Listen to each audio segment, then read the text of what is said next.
मैं शुक्रिया अदा करना चाहते हो? आज भी तुम्हारे लिए मेरे दिल में वही प्यार है, वही इज्जत है। रात के 2 बजे मेरे कारखाने की तरफ गाड़ियां। डॉक्टर श्रीराम लागू 80 और 90 के दशक के वो महान कैरेक्टर आर्टिस्ट जो हर तरह के रोल में एकदम फिट नजर आते थे। अरे भाई, उसका बच्चा है, उसे दे दो। इन्हें नट सम्राट कह लीजिए या फिर कह लीजिए नाक, कान और गले का सर्जन, डॉक्टर श्रीराम लागू पर ये दोनों ही पदवी एकदम सटीक बैठती हैं। तुम तो लखपति बाप की इकलौती बेटी हो, लेकिन शकुंतला का इस दुनिया में मेरे अलावा कोई नहीं है। थिएटर से लेकर फिल्मों तक में इन्होंने एक्टिंग की और लाखों लोगों के दिलों में अपनी जगह बनाई। मैं तुम सबको कानून के हवाले कर दूंगा, जेल में चक्की पिसवाऊंगा। किस्सा टीवी आज आपको बॉलीवुड के महानतम कैरेक्टर आर्टिस्ट डॉक्टर श्रीराम लागू की जिंदगी की कहानी बताएगा। डॉक्टर श्रीराम लागू क्यों 42 साल की उम्र में फिल्मों में आए और वो कौन सा कैरेक्टर था जिसने इन्हें मराठी थिएटर में अमर कर दिया। आज ये पूरी कहानी हम आपको बताएंगे। मैं समझा था तू बड़ा होकर मेरा सहारा हो जाएगा, पर तू तो साला दुश्मन बन गया रे हरामी। 16 नवंबर 1927 को महाराष्ट्र के सतारा में बालाकृष्णन चिंतामन लागू और सत्यभामा लागू के घर श्रीराम लागू का जन्म हुआ था। स्कूल वो पहली जगह थी जहां इन्हें सबसे पहले स्टेज पर चढ़ने का मौका मिला था। दरअसल इनकी पढ़ाई लिखाई पुणे में हुई थी। शुरुआत से ही लागू को एक्ट्रेस की नकल करने का बड़ा शौक था। उन दिनों भारत में मूक फिल्मों का दौर खत्म हुआ था और बोलती फिल्में बननी शुरू हो चुकी थी। एक दिन इन्होंने अपने स्कूल में होने वाले नाटक में हिस्सा लिया। जब इनकी बारी आई तो ये स्टेज फियर से घिर गए। इन्हें स्टेज पर चढ़ने से ही घबराहट होने लगी, लेकिन जब टीचर ने हौसला दिया तो ये स्टेज पर आए और एक्टिंग भी की। जब इनकी एक्टिंग खत्म हुई तो हर कोई हैरान था। किसी को यकीन नहीं हो पा रहा था कि इतना छोटा सा बच्चा आखिर इतनी शानदार एक्टिंग कैसे कर सकता है। बस यहीं से इन्हें एक्टिंग से प्यार हो गया। इसके बाद तो इन्होंने एक्टिंग को बारीकी से देखना समझना शुरू कर दिया। मराठी नाटक देखना और लोगों की मिमिक्री करना इनके व्यक्तित्व का हिस्सा बन गया। कई दिग्गज हॉलीवुड एक्ट्रेस की फिल्में भी इन्होंने देखी, लेकिन पढ़ाई के दबाव की वजह से स्कूल के बाद लंबे वक्त तक दोबारा ये एक्टिंग करने का साहस ना कर सके। ये बड़े बड़े लोग खाना खाकर गटर में फेंक देते हैं ना, तू उन बड़ा लोग का चुट्टन है। स्कूली पढ़ाई पूरी करने के बाद श्रीराम लागू ने पुणे के बीजे मेडिकल कॉलेज में दाखिला लिया। यहाँ से इन्होंने MBBS किया और ENT सर्जरी भी यहीं से पास किया। और यही वो जगह भी थी जहाँ डॉक्टर श्रीराम लागू ने थिएटर में एक्टिंग की। MBBS के दौरान ही इन्होंने अपने मेडिकल कॉलेज में 5 नाटकों में हिस्सा लिया था। साथ ही कुछ एकाकी नाटकों में भी इन्होंने इसी दौरान काम किया था। डॉक्टर श्रीराम लागू को अभिनय से प्यार होने लगा था, लेकिन जब इनकी मेडिकल की पढ़ाई पूरी हुई तो रोजी रोटी कमाने के चक्कर में इन्हें अभिनय के अपने शौक को पीछे छोड़ना पड़ा। इन्होंने अपना क्लिनिक खोल लिया और ये मरीज देखने लगे। श्रीराम लागू थिएटर कर ही नहीं पा रहे थे, लेकिन थिएटर देखना उन्होंने अभी भी नहीं छोड़ा था। ये अक्सर नाटक देखने जाते रहते थे। एक आध दफा तो इन्होंने छोटे मोटे किरदार भी नाटकों में निभाए थे। इसी दौरान मेडिकल ट्रेनिंग के सिलसिले में ये कनाडा और फिर इंग्लैंड भी गए। वहां से वापस लौटने के बाद इन्होंने अपने पुराने क्लिनिक पर फिर से बैठना शुरू कर दिया और कुछ महीने यहाँ प्रैक्टिस करने के बाद ये अफ्रीकी देश तंजानिया चले गए। तंजानिया में इनकी प्रैक्टिस अच्छी चलने लगी, मगर अब तक थिएटर से ये पूरी तरह से दूर हो चुके थे।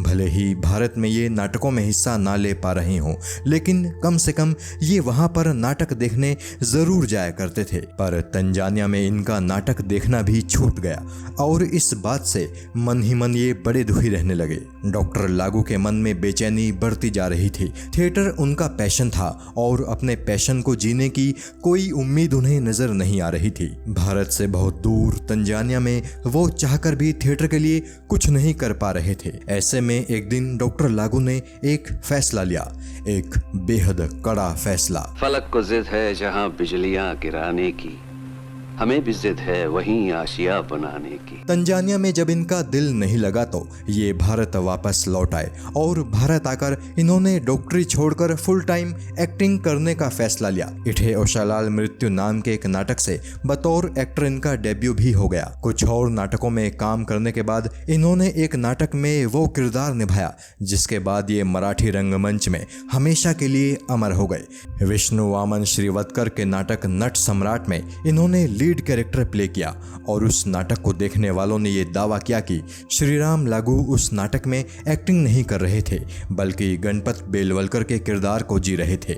डॉक्टर श्रीराम लागू के अलावा भी कई दूसरे एक्ट्रेस ने नट सम्राट गणपत बेलवलकर के किरदार को निभाया था और इस किरदार को निभाने वाले ज्यादातर एक्टर्स शारीरिक या मानसिक रूप से बीमार पड़ जाते थे। कहा जाता है कि डॉक्टर श्रीराम लागू को भी इस किरदार को निभाने के बाद दिल का दौरा आया था, लेकिन ये रोल ही वो रोल भी था जिसने इन्हें इनके हिस्से की शोहरत भी दिलाई, क्योंकि इससे पहले इनके 8 नाटक लगातार बुरी तरह से फ्लॉप हो चुके थे। मेरा नाम सर मिजिया है, मैं बम्बई में करोड़पति हूँ। डॉक्टरी छोड़कर एक्टर बने श्रीराम लागू ने खुद को केवल थिएटर तक ही सीमित नहीं रखा, ये सिनेमा में भी आए और इनकी पहली फिल्म रही 1972 में रिलीज हुई पिंजरा।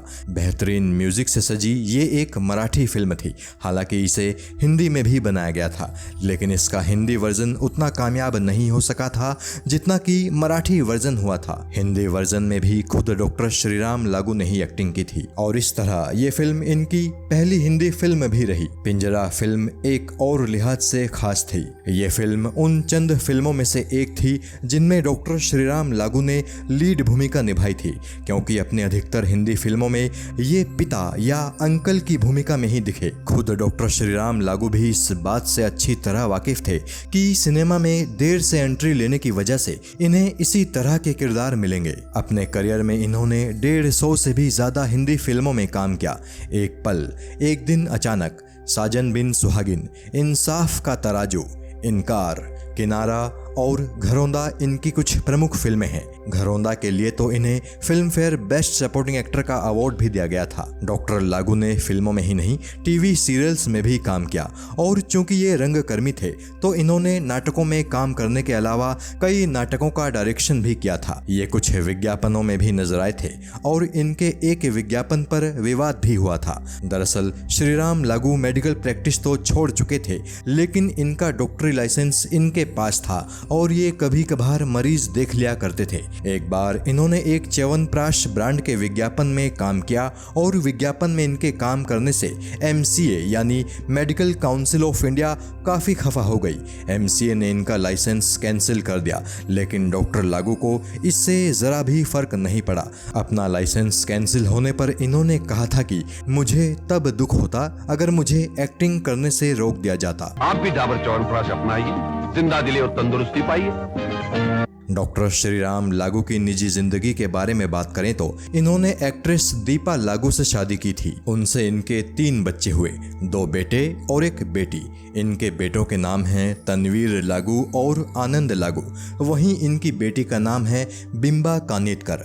1994 में इनका बड़ा बेटा तनवीर लागू ट्रेन से कहीं जा रहा था कि तभी अचानक बाहर से फेंका गया एक पत्थर उसके सिर में लगा और वो बुरी तरह घायल हो गया। तनवीर को नहीं बचाया जा सका। जवान बेटे की इस तरह से मौत होने से डॉक्टर लागू को काफी झटका लगा। परिवार पर दुखों का पहाड़ टूट पड़ा।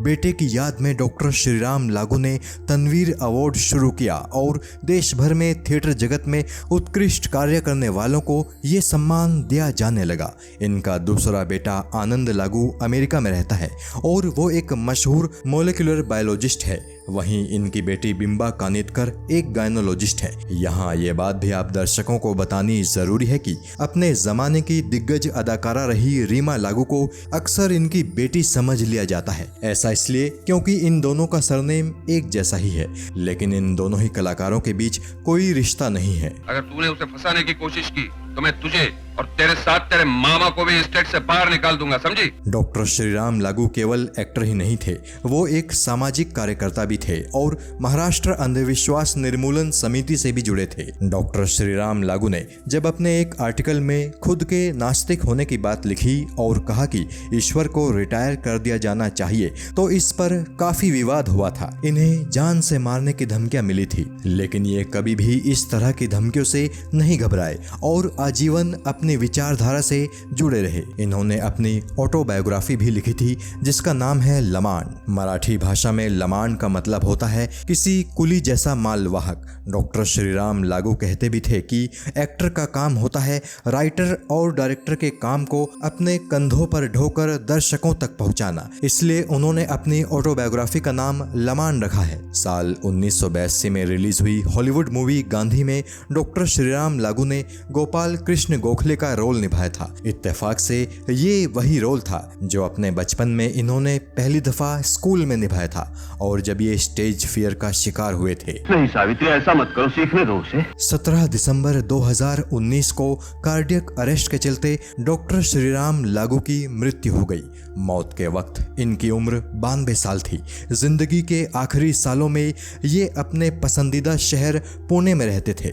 डॉक्टर श्रीराम लागू की मौत फिल्म इंडस्ट्री और थिएटर जगत के लिए किसी सदमे से कम नहीं थी। फिल्म इंडस्ट्री के कई दिग्गज कलाकार इनकी मौत की खबर से शोकाकुल हुए थे। इनकी मौत पर नसीरुद्दीन शाह ने कहा था, मैं डॉक्टर श्रीराम लागू को भारत का सबसे महान रंगकर्मी मानता हूँ, बल्कि दुनिया के बेहतरीन एक्ट्रेस में से एक में उन्हें रखना चाहूंगा। दुर्भाग्य से उनकी फिल्में उनके साथ न्याय नहीं करती। किस्सा टीवी भी मानता है कि नसीरुद्दीन शाह ने जो कहा था वो सही कहा था। डॉक्टर श्रीराम लागू की प्रतिभा के मुताबिक फिल्मों में उन्हें किरदार नहीं मिले, लेकिन किस्सा टीवी और उसके दर्शक डॉक्टर श्रीराम लागू की प्रतिभा से अच्छी तरह से वाकिफ हैं और उन्हें पूरा सम्मान देते हैं। डॉक्टर श्रीराम लागू को शत शत नमन। जय हिंद।